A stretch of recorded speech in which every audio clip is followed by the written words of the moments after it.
brief the media personals about the various audit reports that has been laid before the Legislative Assembly of UT of J&K. A total of 8 reports have been laid before the J&K Legislative Assembly. One report was laid on the 28th March, while the remaining 7 reports were laid yesterday. These 8 reports covered a wide range of important topics such as PHIMS, PMKKY, solid waste management, National Rural Livelihood Mission, direct benefit transfer, conservation and management of lakes, functioning of the various public sector undertakings, among others. These reports provide critical insights into the functioning of the various government departments and their utilization of public resources. The reports, along with the press brief, have already been uploaded on our website and are accessible to all. Now, without taking much time, I once again welcome all of you and now hand over the mic to Accountant General Sir for a detailed presentation on the finding of our report. I also request the media personnel to kindly hold on to their question until the end of the presentation. All questions will be taken afterwards. Thank you. Of India in J&K. The reports are prepared on behalf of the Comptroller and Auditor General. So in J&K, our office prepares the audit reports, gets them approved, and then they are laid in the UT legislature. Yesterday, the 7 reports were laid by the Honorable CM as Finance Minister. 1 report was laid earlier, and I'll give you some details here. These 8 reports you can see have been laid before the legislature, and this will be now discussed by 2 committees. The committees of the legislature. There are 2 committees. One is called the Public Accounts Committee, other is called the Committee on Public Undertakings. So these reports will be discussed there, and then the representatives of the departments will be called. They will be asked to give replies, and then the committee will come to a conclusion. Our job is to get the audits done, present the reports in the legislature, and the committees will discuss. So you can see 8 reports have been laid recently. One is on the finances of the UT. So if somebody is interested in how good the government is doing on the finances, the first report refers to that one. Second is on the health structure of the UT. So as you see that there was this COVID pandemic in the country. After that, there was an assessment of the health infrastructure in various states and also in J&K. So this gives a brief of the health infrastructure in J&K. The third one is on the University of Jammu. You know there is one university in Jammu. This is a full report, one report on the working of the university. The third one is on the lakes. J&K has a lot of lakes, about 700 lakes are identified. So the report is about what the government is doing about these lakes. Whether the conservation and management of lakes are proper, whether the lakes are shrinking or becoming bigger, whether there are encroachments. So you can have we have one report on that. Then there are reports on the PSUs, as he said, public sector undertaking, some issues regarding that. Then there is one report on direct benefit transfer, solid waste management, and CRIF. CRIF is the road fund, central road fund. A lot of money comes through the CRIF for construction of roads in the UT. Then one report on JTRP, Jalam Tavi flood recovery project. PMKKY is the Khanij Kalyan Yojana regarding the benefits to be given to the mining affected people in mining affected districts. Then there is one on NRLM, the National Rural Livelihood Mission. The last report is on the revenue report on GST and e-way bill. So we give you the brief of the reports. These reports are already online. So you can search through this on the internet. If you search Accountant General Audit J&K, you will get this page. And then you can see publication and reports. All the reports are here, or you can see view all on this recent reports. You will have all the reports already uploaded on the website. You can click on any one of the reports. For example, if I want to click this report on the lakes, you can click here and then you can download the report.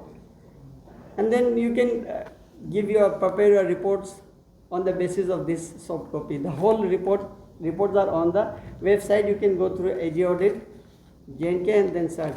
We also have small briefs on the reports. Each report, the summary of the report is also given on the page under press release. If you click press release, you will see press briefs of all the 8 reports. These are only summaries. From the summaries, you have to go to the main report and then get the details from the main report. Just to give a little bit detail of what these, one report on, as I said, one report on the health structure, health infrastructure in J&K, although it is a very big report. But if you see, for example, you can get this.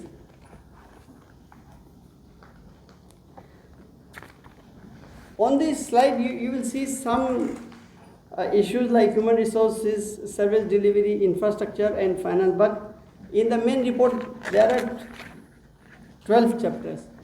So first chapter, for example, on human resources, gives a lot of details on what is the human resource structure of in the health sector in J&K under various like Ayush or NHM, or in district hospital or sub-district hospitals, or in community health centers, or in the tertiary health sector.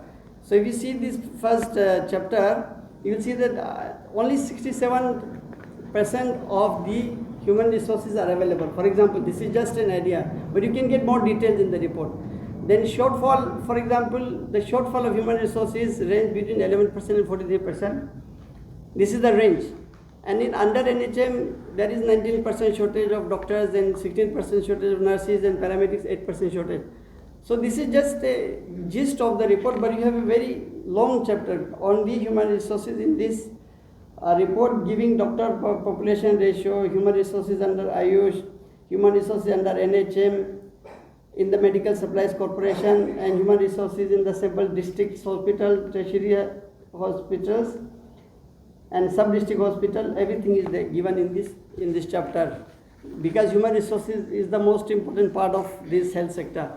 In the service delivery chapter, you can see here in the chapter number 3, there are 13 types of services which should be available in each hospital, whether it is a district hospital or sub-district hospital, like emergency, OT, blood storage, and on. So we have given details of whether these 13 services are available in these hospitals, whether it is a district hospital or a sub-district hospital or CHC, PSC, or even in the tertiary, means the bigger ones.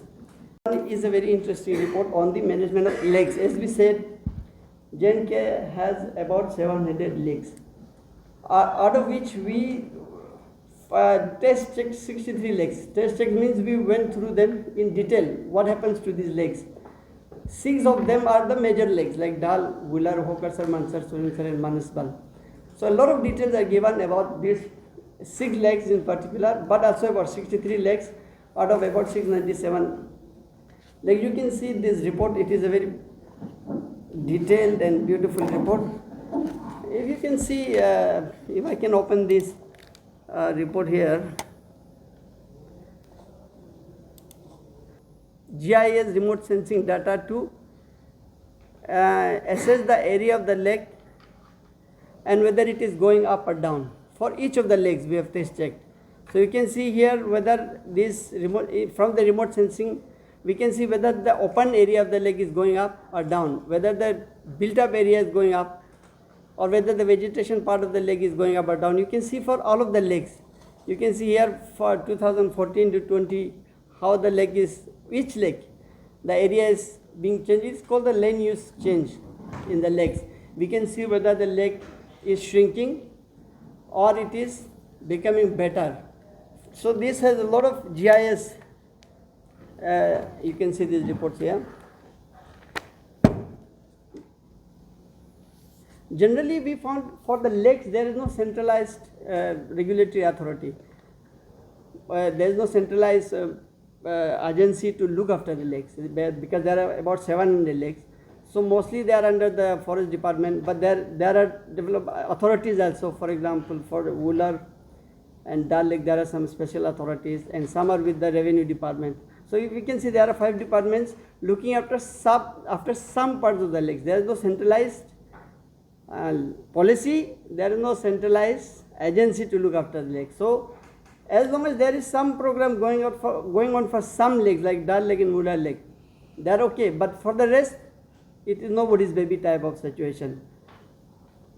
So here we have said conservation programs existed only for 6 out of 697 lakes.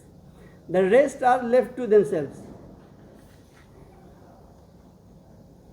Significant land use changes across 63 tested lakes means that water part of the lake is shrinking. So you can see the details here. The built up area, the agriculture, horticulture, pastoral land, part of the lake is going up. So either the vegetation is growing up or people are building more built up areas around the lake. 7 lakes are not visible. They are supposed to be there, but when we check them physically or through the GIS, they are no more there. You can see the details of these 7 lakes.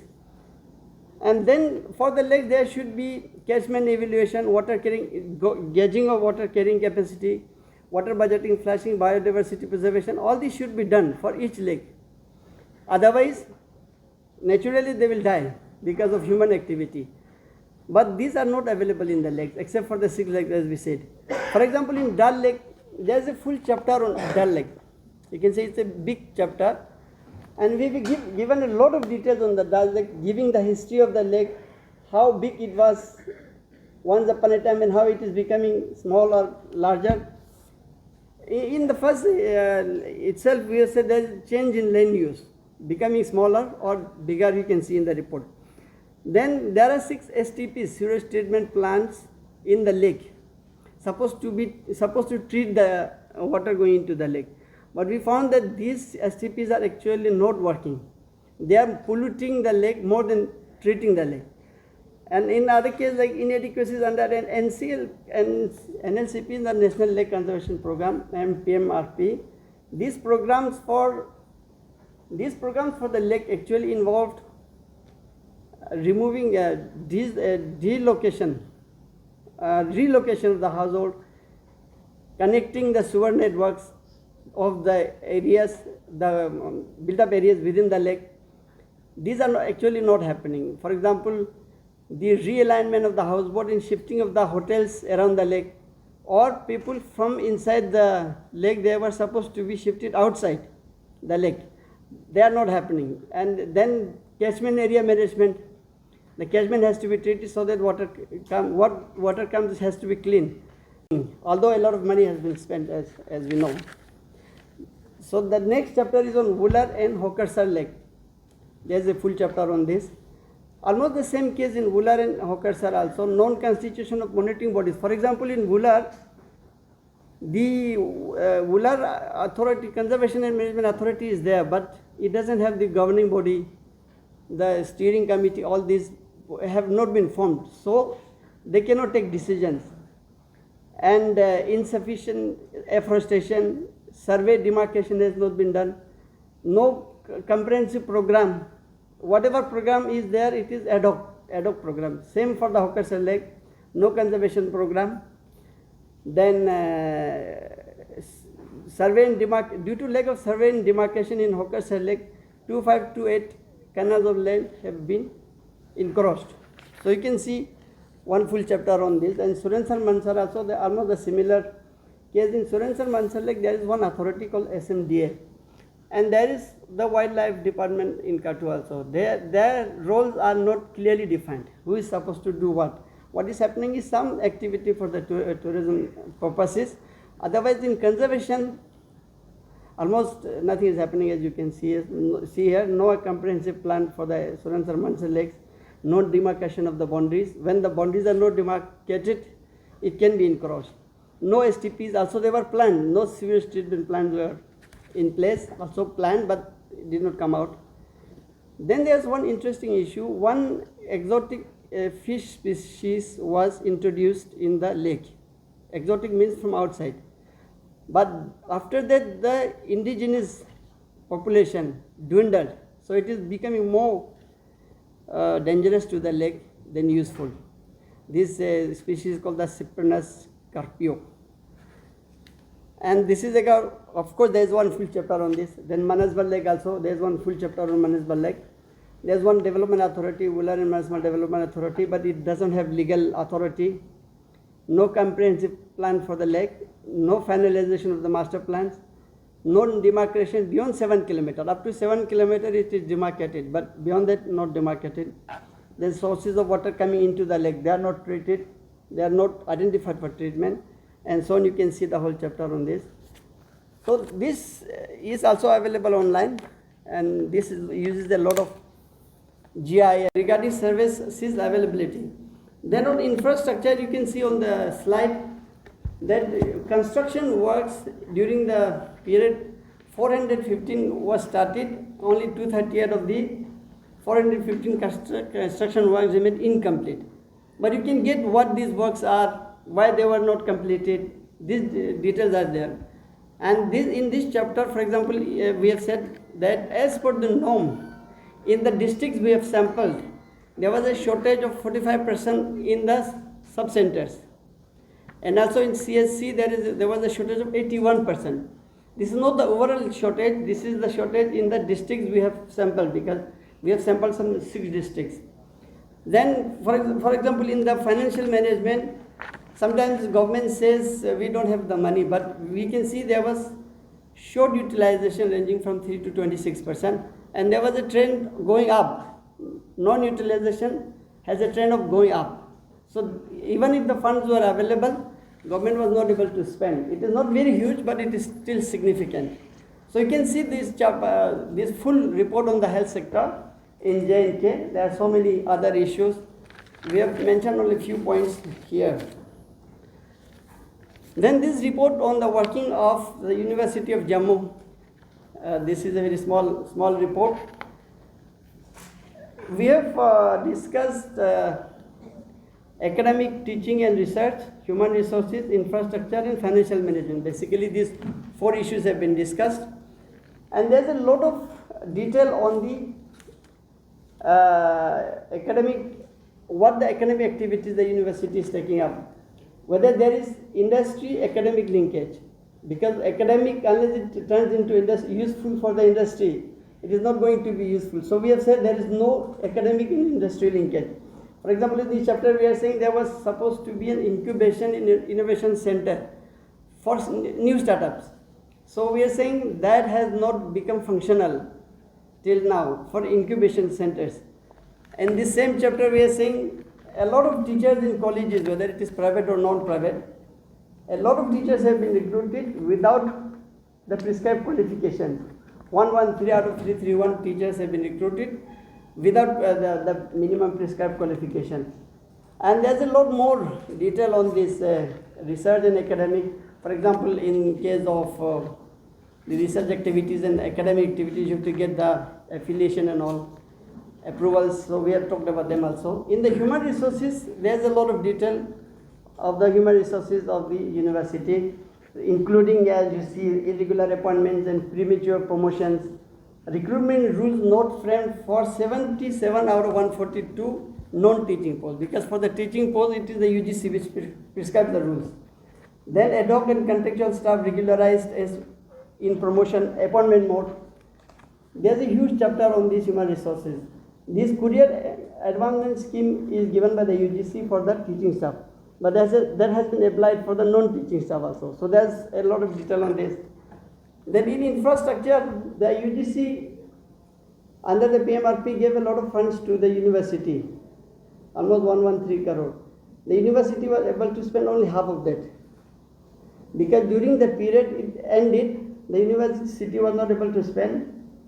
Then 15 projects had to be abandoned. Actually 30 had to be abandoned, but 15 were taken up in another project, and then 15 could not be completed because the period of this 113 crore ended and the university was not able to spend the money. So the rest of the money, almost 56 crore, could not come. And because of this, the funds from UGC or Department of Science and Technology or Ministry of Science and Technology, that could not be used. There is a lot of detail on these issues also. Then issues regarding works executed out of savings without open tendering, procurement of idle equipment. Equipment have been purchased but not used. Single source procurement means that tendering was not done. So you can see this small report of the university. If somebody is interested, this is also on the website, and also you can